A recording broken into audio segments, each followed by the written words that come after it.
और इस बीच अपने दर्शकों को यह भी बता दें कि विदेश से मुंबई आए 3 और यात्री कोरोना संक्रमित निकले हैं। अफ्रीका समेत बाकी हाई रिस्क देशों से ही आए हैं ये यात्री भी, इसलिए चिंता का सबब हमारे लिए आपके लिए है। मुंबई में विदेश से आए संक्रमित यात्रियों की संख्या अब 4 तक पहुंच गई है। 12 नवंबर से अब तक हाई रिस्क देशों से 1000 यात्री मुंबई आए हैं। 100 यात्रियों की टेस्टिंग में 4 पॉजिटिव निकले हैं और जीनोम सीक्वेंसिंग की रिपोर्ट इनकी आनी अभी बाकी है। अखिलेश तिवारी हमारे संवाददाता मुंबई से हमारे साथ मौजूद हैं। अखिलेश, पूरी अपडेट दें मुंबई को लेकर, महाराष्ट्र को लेकर, क्या इस वक्त खतरा है, क्या हो रहा है? जी बिल्कुल समीर, अपने दर्शकों को बताना चाहेंगे कि जब महाराष्ट्र में पहली लहर आई थी तब इतनी तैयारी नहीं थी और दूसरी लहर में भी आपने देखा होगा कि जिस तरह से ऑक्सीजन की मारामारी थी, सबसे ज़्यादा जो आंकड़े आ रहे थे मरीज के वो महाराष्ट्र से आ रहे थे। सबसे ज़्यादा जो डेथ हो रही थी वो भी महाराष्ट्र से हो रही थी। इसलिए महाराष्ट्र में जो भी तैयारियां की गई थी सेकेंड लहर में, उसको डिस्ट्रॉय नहीं किया गया, ये सबसे बड़ी अच्छी बात है। और आपको मैं दिखाना चाहूँगा कि ये जो पीछे आप देख रहे हैं कोविड सेंटर, यहाँ पर जो भी यात्री आएंगे अगर उन्हें क्वारंटाइन करना है तो यहाँ पर उन्हें रखा जाएगा। जो अपने खर्चे नहीं उठा सकते होटल के, उन्हें यहाँ पर रखा जाएगा और जो होटल के खर्चे खुद उठाने के लिए तैयार हैं उन्हें होटल में व्यवस्था की गई बीएमसी की तरफ से।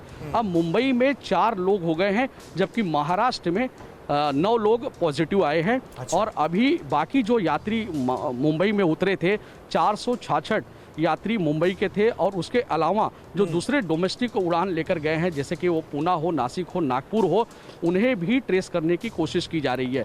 कुल 15-20 दिन में 1000 यात्री आए हैं जो हाई रिस्क कंट्री से आए हैं। जी ठीक है अखिलेश, बने रहे आप हमारे साथ। इस बीच ओमिक्रॉन अलर्ट को लेकर दिल्ली से बड़ी खबर आ रही है। बिना वैक्सीनेशन वाले लोगों की दिल्ली में एंट्री हो सकती है बैन। ये कड़ा कदम उठाया जा सकता है। डीडीएमए की बैठक में ये प्रपोजल रखा गया है।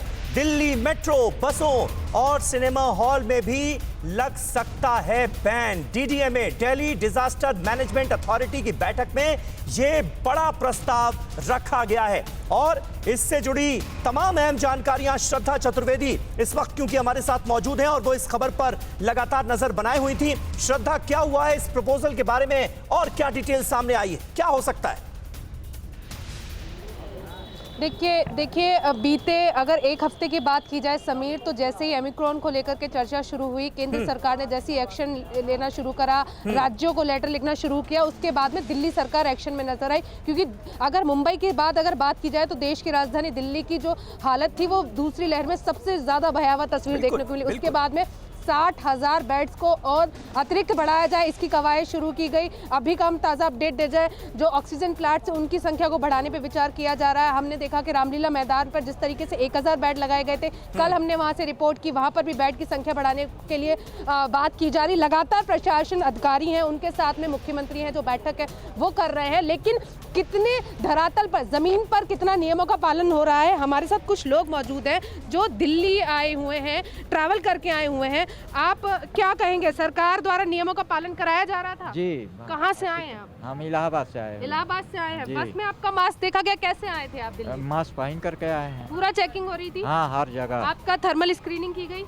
हाँ, हुई थी। ठीक है। कोविड अप्रोप्रिएट बिहेवियर बहुत ज्यादा जरूरी है। सावधानियां जो हैं वो बरती जानी चाहिए। मनीष यादव इस वक्त हमारे साथ लखनऊ से मौजूद हैं। मनीष, वहां पर किस तरह अलर्ट जो है वो नजर आ रहा है ओमिक्रॉन वेरिएंट को लेकर? खास तौर पर एयरपोर्ट्स पर किस तरह के इंतजाम किए गए हैं? देखिए समीर, उत्तर प्रदेश ने दूसरी लहर के दौरान बहुत कुछ खोया था, तो इस बार सरकार बहुत गंभीर है। इस बार पहले ही निर्देश जारी कर दिए गए हैं कि एयरपोर्ट से लेकर रेलवे स्टेशन, बस स्टैंड, यहाँ पर लोगों की निगरानी की जाए। जो जांच की व्यवस्था है, एक टीम हेल्थ डिपार्टमेंट की वहाँ तैनात कर दी गई है। लोकबंधु अस्पताल में मैं यहाँ मौजूद हूँ। यहाँ पर एक वार्ड 20 बेड का आरक्षित कर दिया गया है। डॉक्टर अजय शंकर त्रिपाठी हमारे साथ है। इन्होंने पूरी बागडोर संभाली थी टेस्टिंग की दूसरी लहर के दौरान। त्रिपाठी जी, इस बार तैयारियाँ कैसी हैं? नमस्कार। जैसा कि आहट है नए वेरिएंट के, उसके हिसाब से हमको आदेश मिला था कि तुरंत हम लोग तैयार करें। परसों ही हम लोगों ने रात में ही 20 बेड तैयार कर लिया है। अभी तक कोई भी पेशेंट नहीं है हमारे पास। ये बहुत खुशनसीबी है हमारी कि भारत में अभी कोई भी केस रिपोर्टेड नहीं है। हम इसी को चूंकि सतर्क रहना जरूरी है कि इस वेव ऑक्सीजन की किल्लत पिछली लहर के दौरान बहुत देखी गई थी, तो इस बार कितना हम लोग तैयार हैं ऑक्सीजन के लिहाज से बात करें? देखिए, ऑक्सीजन के लिए तो हम लोग बिल्कुल तैयार हैं कि हमारे यहाँ 960 LPM का एक ऑक्सीजन जनरेटर प्लांट लगा हुआ है और 265 हमारे पास जंबो सिलेंडर रखा हुआ है। जिस एजेंसी से था वो उससे हम लोगों ने टाइप किए हुए हैं। अगर भविष्य में कोई जरूरत पड़ेगी तो हम लोग पूरा काम चलिए, अच्छी बात है, ये तैयारियां राज्य होनी भी सरकार ने चाहिए। जल्दी से अलग अलग राज्यों का हाल हम अपने दर्शकों के सामने रख दें। भोपाल आपको लिए चलते हैं, मकरंद काले वहां से हमारे साथ मौजूद हैं। मकरंद, वहां पर कितनी गंभीरता नजर आ रही है एडमिनिस्ट्रेशन के रवैये में? देखिए, बिल्कुल गंभीरता नज़र आ रही है। मैं इस समय जहां मौजूद हूं, ये काटजू अस्पताल है और इसको डेडिकेटेड कर दिया गया है कोविड के लिए। मेरे पीछे जो अस्पताल आपको नज़र आ रहा है वो अस्पताल अब केवल कोविड पेशेंट्स के लिए रहेगा। ये यहाँ पर अब कोई भी कोविड पेशेंट होम क्वारंटाइन नहीं रहेगा। अगर भोपाल का कोई पेशेंट है तो वो यहाँ पर ही रखा जाएगा। ये सरकार की तरफ से निर्देश जारी कर दिए गए, होम क्वारंटाइन नहीं रहेगा। अब बात होती है कि वर्तमान में 124 जो मरीज हैं वो एक्टिव केसेस है पूरे मध्य प्रदेश में और तकरीबन 2 दर्जन के करीब मरीज भोपाल में है। जो फिलहाल अपडेट आ रहा है उसके हिसाब से कल अकेले एक दिन में 17 मरीज आए हैं। हालांकि ये आंकड़ा 10 के नीचे चला गया था, लेकिन अब प्रदेश भर से जो आंकड़े आ रहे हैं उसमें मरीजों की संख्या थोड़ी सी बड़ी है। और खास बात यह है कि ज्यादातर मरीज जो है वो भोपाल और इंदौर में मिल रहे हैं, तो यहाँ पर अतिरिक्त सतर्कता बरती जा रही है। ठीक है, बिल्कुल मकरंद, बने रहे आप हमारे साथ। जोहानिसबर्ग से झरना जी क्योंकि इस वक्त मौजूद है हमारे साथ। झरना जी, ये बताइए कि अब साउथ अफ्रीका में तमाम केसेस हैं ओमिक्रॉन वेरिएंट के, ये बात तो है, लेकिन वहां से और मुल्कों में ये वेरिएंट ना फैले, साउथ अफ्रीका ने खुद इसके लिए क्या इंतजाम किए हैं? देखिए, साउथ अफ्रीका का ये बहुत अच्छा कदम है। इस साउथ अफ्रीका से बाहर जाने वाली फ्लाइट सारी ब्लॉक कर दी गई हैं। वहां से कोई फ्लाइट बाहर नहीं जा रही है, कोई पैसेंजर बाहर नहीं निकल रहा है।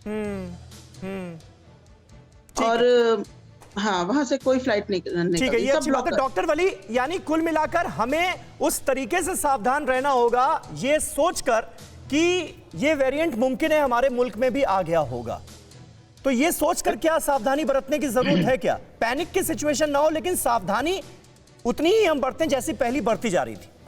देखिए, बिल्कुल सही बात है समीर भाई आपकी। वेरिएंट्स और भी आएंगे फ्यूचर में और हम लोग बात करेंगे उनकी, लेकिन इस समय की सबसे बड़ी सावधानी ये है कि जो लोग फंक्शंस कर रहे हैं उसमें प्लीज कम लोगों को बुलाइए, जितनी पहले लिमिट थी। दूसरा, मास्क लगाइए। तीसरे, अपने दोनों टीके पूरे कर लीजिए इससे पहले कि चेकिंग शुरू हो जाए सबकी और मेट्रो से उतारने दिया जाए और आपको दिल्ली में ना घुसने दिया जाए। टीका लगवा लीजिए। बिल्कुल, वैक्सीनेशन बहुत ज्यादा जरूरी है और सावधानियों का साथ नहीं छोड़ना है। बहुत बहुत शुक्रिया। अड़ी सोमवार से शुक्रवार शाम 6 बजे सिर्फ TV9 भारतवर्ष पर।